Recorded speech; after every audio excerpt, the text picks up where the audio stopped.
du modus operandi. Bien organisé et opportuniste, Oko-Messmer se servait du contexte politique national pour justifier auprès de ses victimes son entrée intempestive dans leur domicile sous le fallacieux prétexte d'une perquisition ordonnée par la présidence de la République. Vêtu de tenue militaire, coiffé de béret rouge et muni d'armes de guerre, il passait le plus naturellement du monde pour les officiers de l'armée régulière. Ayant un rabatteur se nommé Smith, alias Kabila, le groupe était bien renseigné sur les cibles potentielles. Smith, alias Kabila, spécialiste des booms à l'étranger, cette forme de banditisme consistant à faire irruption brutalement dans un domicile pour en ligoter les occupants avant de procéder au pillage systématique de tout objet de valeur. Smith, alias Kabila, apportait le renseignement nécessaire à la préparation et à l'organisation de toutes les opérations de braquage, à savoir le quartier, la maison de la cible, sa fonction, sa fortune supposée. Le renseignement ainsi obtenu, le groupe des supposés officiers de la force publique pouvait alors procéder à ce semblant de perquisition en toute confiance. De l'équipement. Les enquêteurs de la force publique ont mis la main sur 4 PMACA dont se servaient ces malfaiteurs. Quant aux tenues militaires, elles ont été achetées par Meso, bénéficiant de la confiance des anciens frères d'armes qui les croyaient encore en activité. Du fonctionnement.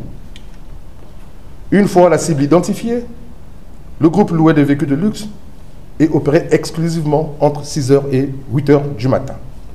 Ce groupe n'a jamais agi au hasard parce qu'il a toujours pris le soin de bien connaître la situation de fortune de la victime visée. Arrivé sur les lieux et sur instruction de Oko-Messmer dit Meso, les téléphones étaient systématiquement isolés. Meso avait toujours veillé à ce qu'il n'y ait aucun téléphone, aussi bien dans les mains des victimes que de celles de ses membres de son groupe. Il avait toujours dit à ses acolytes que le téléphone était un instrument de traçabilité imparable. En outre, arrivé sur les lieux de braquage, Meso ordonnait qu'on arrache toutes les caméras de surveillance.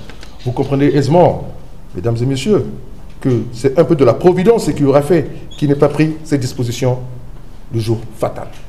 Ce jour-là, hélas, une caméra non arrachée a filmé leur opération de braquage. Et c'est à partir de ce film que la force publique a réussi à remonter la filière une fois ses différents membres identifiés. Nous signalerons aussi que pendant toute l'opération, quand le véhicule de luxe n'entrait pas dans la concession de la victime, il restait devant celle-ci, le chauffeur faisant le guet. Une fois l'opération accomplie, le groupe disparaissait. Cette réussite de la force publique, nous la devons essentiellement à la qualité du renseignement obtenu. C'est ici donc l'occasion de vous rappeler, comme toujours et d'ailleurs, qu'il faut qu'il y ait un relais citoyen entre la population et la force publique. En prenant appui, bien sûr, avec les chefs de quartier et chefs de zone.